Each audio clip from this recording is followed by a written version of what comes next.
High court judge అవ్వాలి అంటే ఏం చేయాలి? పరీక్ష రాయాలి.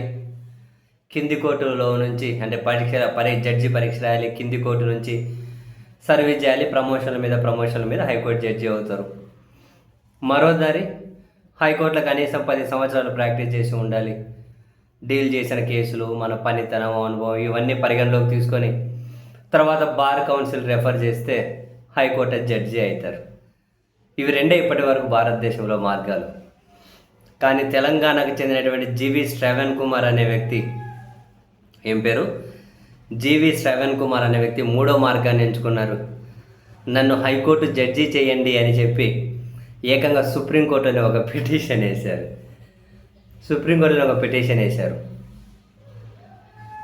ఈ పిటిషన్ ఏకంగా సుప్రీంకోర్టు ప్రధాన న్యాయమూర్తి బిఆర్ గవాయ్ ధర్మాసనం దగ్గరికి విచారణకు వెళ్తే ఈ పిటిషన్ ఏంటి అని తెలుసుకున్నటువంటి బిఆర్ గవాయ్ గారు, justice B R Gavai, justice K Vinod చంద్రలతో కూడిన బెంచ్ దగ్గరికి వెళ్తే చీఫ్ జస్టిస్ ముందుగా ఆశ్చర్యపోయారట పిటిషన్ వివరాలు తెలుసుకొని. ఇమ్మీడియట్గా చీఫ్ జస్టిస్ అన్నారట, సరే ఒక పని చేస్తా, సుప్రీంకోర్టులోని సీనియర్ న్యాయమూర్తులు ముగ్గురితో కొలీజియం మీటింగ్ ఏర్పాటు ఇప్పుడే చేస్తా, నీకు ఓకేనా అని చెప్పి అడిగారట. అక్కడ దాక్కుండా ఏంటిది వ్యవస్థ అంటే నవ్వులాటగా మారిపోయిందా? మీకు న్యాయస్థానంలో దరఖాస్తు చేసుకుంటే హైకోర్టు జడ్జిగా నియమిస్తారని ఎక్కడ విన్నారు అని పిటిషనర్పై ఆగ్రహం వ్యక్తం చేసి వాళ్ళ లాయర్ని అన్నారు, మీకైనా తెలియదా, మీరైనా చెప్పాలి కదా ఇలాంటి పిటిషన్ను సుప్రీంకోర్టు స్వీకరించదు అని వాళ్ళ లాయర్ మీద కూడా సీరియస్ అయితే క్షమాపణ చెప్పారు.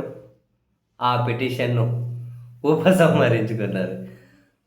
ఏకంగా నన్ను జడ్జి చేసేయండి అని చెప్పి తెలంగాణకి చెందిన జీవి శ్రవణ్ కుమార్ సుప్రీంకోర్టులో పిటిషన్ అయితే అది ప్రధాన న్యాయమూర్తి ధర్మాసనం దగ్గరికి వచ్చిందట. ఎవరో మరి జీవి శ్రవణ్ కుమార్ కనుక్కోవాలి వివరాలు ఏంటి, ఎందుకు ఈ పిటిషన్ వేశారు అని.